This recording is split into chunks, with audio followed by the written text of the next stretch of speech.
Let's mic day special. ये है let's mike more than radio. आप सुन रहे हैं डे स्पेशल। और डे स्पेशल में दोस्तों मैं हूं आपके साथ महेश सिंह।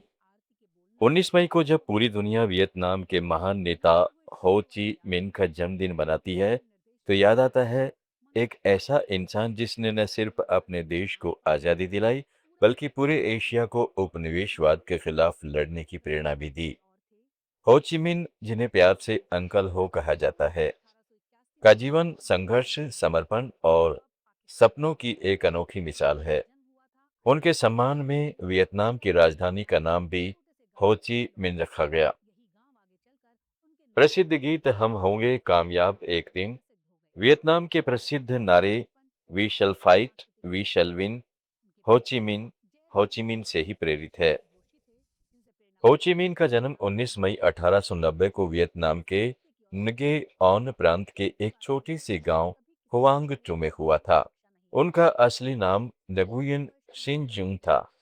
पिता एक कन्फ्यूशियन विद्वान थे जिन्होंने देश की आजादी की भावना को बेटे में रोक दिया।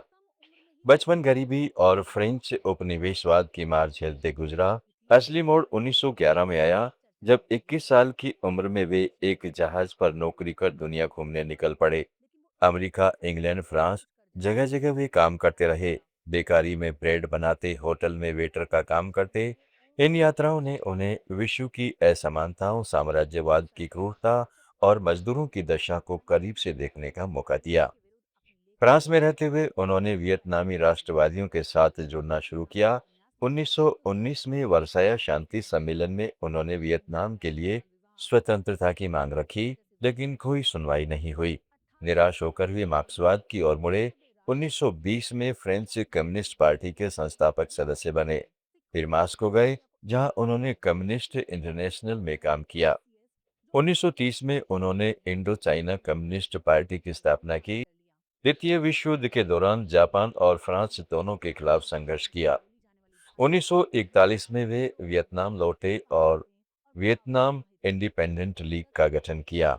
1945 में जापान की हार के बाद 2 सितंबर को हनोई के बेदिन स्क्वायर में हो चिन मिन ने स्वतंत्रता की घोषणा पढ़ी। तभी मनुष्य समान पैदा होते हैं।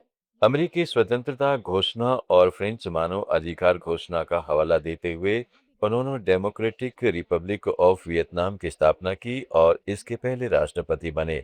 लेकिन फ्रांस ने फिर कब्जा करने की कोशिश की। 1954 में दिएन बियन फू की ऐतिहासिक लड़ाई में वियतनामी सेनाओं ने फ्रांस को करारी हार दी। फिर अमेरिका का हस्तक्षेप शुरू हुआ जो 1975 तक चला, लेकिन हो ची मिन की मौत 1969 में हो चुकी थी। उनके सपने के अनुसार 1975 में वियतनाम एक हो गया। हो ची मिन सिर्फ नेता नहीं थे, बल्कि एक संवेदनशील लेखक, कवि और पत्रकार थी। उन्होंने फ्रेंच, वियतनामी और चाइनीज में लिखा। उनके प्रसिद्ध लेखन में द रोड टू रिवॉल्यूशन और प्रिजन डायरी जैसी रचनाएं शामिल है। 1942-43 में चीन में कैद के दौरान उन्होंने प्रिजन डायरी लिखी। 100 से ज्यादा कविताएं जो तांग वंश शैली में चाइनीज में है।